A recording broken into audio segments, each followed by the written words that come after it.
Non, au niveau des cheveux, c'est n'importe quoi.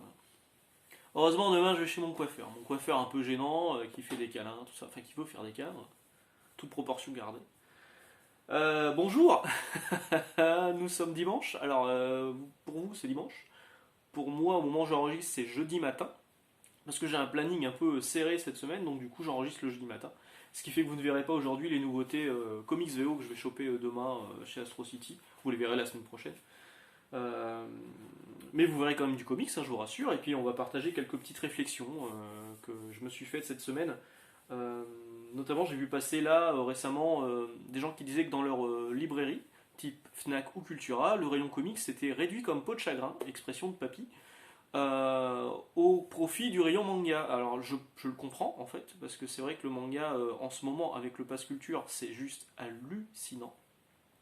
Hallucinant. Je comprends que des librairies qui habituellement commandent 10 pièces, 10 numéros, 10 pièces d'un seul numéro d'une série, passent à 60 parce que il y a un vrai engouement autour du manga. Encore une fois, dès que ça passe sur Netflix, là on nous demande une série Netflix, un animé qui est sur Netflix, on nous demande le manga. Le manga n'existe pas encore en français. Alors, du coup, les mecs éditeurs, surveillez Netflix, hein. Quand il y a un truc qui passe dessus, faut acheter la licence directe et puis le sortir en urgence. Bon, malheureusement, sur les mangas, il y a énormément de ruptures actuellement, et ça va aussi à cause du Covid. C'est qu'il commence à y avoir une pénurie de papier, et vers la fin de l'année, on va commencer à avoir quelques problèmes de réassort là-dessus. Il y a déjà des numéros sur One Piece, sur Naruto, qui sont en rupture temporaire, évidemment, mais forcément, ça se met dans une file d'attente en attendant que ça puisse être réimprimé. Donc c'est parfois un peu compliqué là-dessus. Mais oui, donc du coup, le rayon comics peut être réduit sur certaines librairies. C'est pas le cas dans la mienne. Nous, on a agrandi le rayon librairie quand j'ai pris mes fonctions de façon plus officielle au sein du rayon comics. On a agrandi le rayon comics et avec un succès non démenti parce qu'aujourd'hui on est premier de la société sur une on est un petit indépendant. Enfin, on est indépendant. On est indépendant. On n'est pas un petit indépendant, on est indépendant. Mais on a quand même une vingtaine de librairies dans la chaîne. Et là, on est premier au niveau du rayon comics. Donc franchement, bah, c'est hyper cool. Ça veut dire qu'il y a il y a une vraie demande au niveau des comics. Et cette réflexion, je me la suis faite aussi cette semaine avec les Urban Comics, quand je faisais ce qu'on appelle nous le journal des ventes. On regarde ce qui s'est vendu et on recommande en conséquence. Les comics Urban à 4,90€, c'est un carton. C'est un carton le truc. À tel point qu'on en vend 10 fois plus. Là, j'avais pris l'exemple de Harley Quinn, on en vend 10 fois plus que le dernier Harley Quinn qui est sorti. Et on est sur des chiffres équivalents à ce que peut faire un manga, disons, classique. Pas un gros carton style One Punch Man ou en ce moment Tokyo Revengers marche très bien. Donc on est plus au niveau du Tokyo Revengers. Voilà. On est vraiment sur des très très bonnes ventes pour du comics. Et du coup, moi je me dis, pourquoi ce sont juste des opérations ponctuelles et pourquoi il n'y a pas juste une collection qui existerait comme ça. Parce que clairement, là, les personnages plaisent en fait. Hein. Harley Quinn, c'est un personnage qui est populaire, et aussi c'est le cas chez Marvel avec Deadpool, etc. C'est des personnages qui plaisent, donc il y a une vraie appétence au niveau de ces personnages, mais le prix là est un frein du coup. Quand vous devez payer 16, 18, 20, 22, 24, 25, 30, 90 € pour un volume de comics, ça fait chier quoi. Donc pour moi, la solution idéale, ça serait. Alors, il y a des exceptions, hein. Il y a par exemple Arline qui continue à cartonner alors qu'il est à 20€, euh, mais c'est sans commune mesure avec ce qui se passe sur les comics à 4,90. Donc pour moi, la solution, ça serait de sortir une collection en fait à 7, 8€ maximum, en format souple. Parce que là, clairement, le format chez Urban, il est souple et à 4,90€ l'opération a été. Et tout le monde s'en fout, hein. Les pages volent dans tous les sens, mais c'est pas grave, c'est le prix qui fait que. Et c'est des comics qui sont rentabilisés depuis un moment en plus, donc on peut dire ils peuvent faire une collection à plus petit prix euh, qui malgré tout va leur apporter un peu d'argent. Ça reste margé, hein, il y a de la marge hein, dessus. Euh, donc moi je verrais bien des éditions souples style Trade Paperback US à 6-8 euros, numérotées, histoire de fidéliser le client, toujours disponible, sans rupture, où on sait que ça va sortir une fois tous les 2 mois, comme ce qui se fait avec le manga, et enfin, quand c'est pas en retard. Et je vois l'exemple de Ultimate Spider-Man. Alors là, j'ai fait les vidéos d'Ultimate X-Men cette semaine et on me demande s'il y a un omnibus de prévu, si je sais quelque chose. Est-ce que je sais un truc et est-ce que c'est pour ça que j'ai fait une vidéo? Non. Et je sais rien du tout. J'ai même regardé les plannings, il n'y a rien du tout d'annoncé chez Panini pour un Ultimate X-Men omnibus. Et moi, je trouve que tout comme Ultimate Spider-Man, le format omnibus, c'est pas le format idéal pour ce type de série. Parce que c'est des séries qui pourraient amener un nouveau type de public, c'est des séries qui sont accessibles, mais leur demander tout de suite 70 balles, en sachant qu'Ultimate Spider-Man, il y aura 5 tomes derrière en omnibus, ça fait beaucoup. Ça fait beaucoup au final. Alors que si vous aviez fait une collection de 4 à 6 numéros en TPB à 6 à 8 euros, réguliers, à la fin, le prix final serait sans doute le même, voire peut-être un peu plus, mais c'est un peu comme le principe du crédit en fait, hein, vous avez l'impression de payer moins mais vous payez plus. Euh, mais ça aurait fidélisé, alors que là c'est juste un one shot comme on dit, c'est juste un coup en fait, voilà, l'omnibus est sorti, est-ce qu'il sera encore disponible dans 3 4 mois, on ne sait pas, et le prix d'entrée il est extrêmement élevé, donc du coup le mec qui va passer en rayon, il va pas se dire j'ai envie de tenter Ultimate Spider-Man, je vais prendre le truc à 70 balles. Alors, ils ont fait une version must-have à 15 euros avec les premiers épisodes, mais on ne sait pas s'il y aura la suite des épisodes derrière, et c'est encore du format cartonné, et c'est encore 15 euros, qui pour moi est encore un peu cher. Si on se rapprochait de ce qui se faisait dans les kiosques, en fait, quand moi j'ai pu découvrir énormément de séries, parce que je tentais le coup, c'était pas cher, je tentais le coup. Ce qui se faisait dans les kiosques et ce qui se fait dans le manga, savoir un prix qui est pas très élevé de base. Faut penser quand même que les lecteurs de comics, les nouveaux lecteurs de comics et les lecteurs de manga qui sont assez jeunes n'ont pas beaucoup de thunes et en général c'est de la thune qu'ils demandent à leurs parents ou qu'ils ont récupéré du pass culture grâce à Manu. Alors, petit aparté, ne votez pas pour Emmanuel Macron sous prétexte qu'il vous a filé 300 balles en pass culture, hein. Votez en votre âme et conscience, vous pouvez voter pour lui, moi je juge personne, chacun fait ce qu'il veut. Sauf quand vous votez pour le FN. Bon, là j'ai plus de mal à accepter. Chacun fait ce qu'il veut. Mais je vais encore me prendre des commentaires de mecs qui vont pas être d'accord, comme avec le pass sanitaire cette semaine. Mon Dieu. Mais que ce soit pas une raison pour voter quelqu'un sur le fait qu'il vous ait donné de l'argent. On n'achète pas un vote. Voilà. Tiens, justement, on va parler un petit peu du pass sanitaire.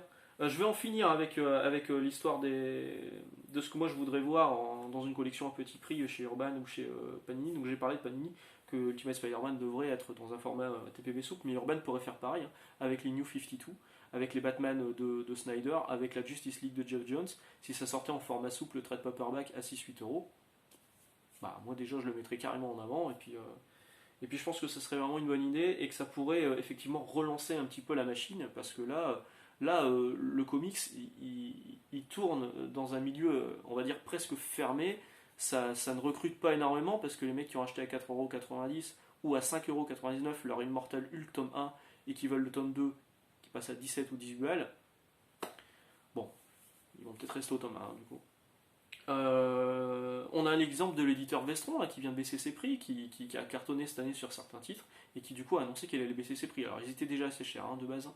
Mais là, c'est un éditeur qui baisse les prix, c'est assez inédit pour le coup. Et même le format Panini de Star Wars La Haute République, je le trouve cher, hein, 48 pages pour 6 euros, je trouve ça trop cher, parce que c'est du cartonné, si ça avait été du souple, pourquoi ne pas faire comme les fascicules et baisser le prix, quoi. Enfin, je ne sais pas. Donc là, on va parler un petit peu je vais parler de ça, on va parler du pass sanitaire. Nous, ce qu'on a su, c'est vrai que ça a beaucoup gueulé un peu partout, à droite, à gauche, et même dans les commentaires de la vidéo de dimanche dernier, avec des débats, mais sans fond, sans fin, c'est dur, hein, d'être face à... Bon. Et là, le pass sanitaire, nous, on a appris, ma librairie est dans un centre commercial de plus de 20 000 m², dans une galerie, et là, on a appris qu'en fait, il n'y aurait a priori que les restaurants qui seraient obligés de demander pass sanitaire, les restaurants de la galerie. Du coup, vous pourrez entrer sans problème dans l'hyper, là où je travaille, sans qu'on vous demande de passe sanitaire au niveau des entrées de la galerie marchande. Maintenant, c'est ce qui a été annoncé récemment, c'est les pistes qui sont là. mais que la décision appartient au préfet. Donc il n'y a pas d'histoire de tout est obligatoire, machin, tout ça, c'est le préfet qui décide, la préfecture. Donc si lui décide qu'effectivement il faut demander un pass sanitaire à l'entrée des centres commerciaux, bah voilà, c'est tout, c'est ce qui va se passer. Il faudra que vous soyez vacciné, il faudra que vous ayez fait un test PCR. Dans tous les cas, nous, en tant qu'employés, on est obligé de garder le masque. À l'intérieur, on entend un peu tout et n'importe quoi, soit les gens vont pouvoir l'enlever, soit les gens vont devoir le garder quand même, on entend tout et n'importe quoi. Maintenant, moi, encore une fois, là où je travaille, je suis quand même plus rassuré de savoir que la personne en face de moi est vaccinée ou a fait un test PCR récent, sachant qu'il n'a pas le Covid, du coup. Enfin, pour moi, c'est plus rassurant. D'autant que Margot étant enceinte, pas envie de choper une saloperie. Voilà, donc ça c'était pour le pass sanitaire. Alors là, on va parler un petit peu plus de comics, hein, vu que bon, on n'est pas là non plus pour tailler le bout de gras. Les réceptions que j'ai fait, c'est celui de quelques achats. Alors il n'y a pas énormément de trucs. Hein. J'ai reçu Avengers Hunter the Phoenix, donc j'avais commencé à lire en VF et donc j'ai pu le finir en VO là. Bah c'est nul. Voilà. Avengers, pour moi, le Avengers de Jason Aaron, c'est en dents de scie. C'est-à-dire qu'il y a des tomes qui sont très bons et des tomes qui sont très mauvais. Celui-ci il est très mauvais. Hein. Pour le coup, le Phoenix ne sert à rien. C'est juste des bagarres entre Captain America et Black Panther ou Namor et Miss Hulk. C'est fan service. C'est même pas très bien raconté. Bon, il y a quand même quelques trucs un peu sympas, genre j'ai bien aimé, je vais vous montrer. Shang-Chi est plutôt bien utilisé, enfin, le fait de le voir se battre, ouais, il y a Howard the Duck en version Phoenix, bon, c'est vrai que ça c'est cool. Ça c'est cool. Il est où le Shang-Chi? Je le vois même plus. C'était avant, après? Je sais plus. Bon, il y a quelques pages qui sont plutôt jolies, je le retrouve pas. Je le retrouve pas, c'était avant. Ah voilà. Ouais, j'ai bien aimé cet effet donné sur le coup de pied là, où on voit que c'est complètement fulgurant. Je trouvais ça plutôt cool. Mais alors, ouais, l'histoire elle tient pas vraiment la route. Ça aurait pu se faire en deux numéros. Bon, ça tient sur 6 numéros, ou 5, je sais plus. Et c'est rallonger la sens pour rien, ça sert à rien. Ouais, il y a quelques trucs sympas. Le dernier épisode là, en rapport à King in Black, donc ça se passe après King in Black, donc du coup je me suis fait un peu spoiler. Et on revient sur l'histoire des vampires qu'il y avait dans un tome précédent, et Blade. Bon, on verra ce que ça donne. En fait, je pense que Avengers, moi je le continue juste parce que j'ai envie de lire le Heroes Reborn Avengers. Parce que bah, Nick Spencer se barre de Spider-Man. Et Aaron, il arrive à peu près en même temps sur Avengers. Je me demande quand est-ce que Aaron va pouvoir quitter les Avengers pour qu'on ait quelqu'un qui sait utiliser le côté relationnel des Avengers. Parce que là, je vois pas de côté relationnel. Hein. Il y a de la bagarre. Ils le disent lui-même. Ouais, les persos le disent eux-mêmes à l'intérieur. On est l'équipe des Avengers la plus forte jamais créée.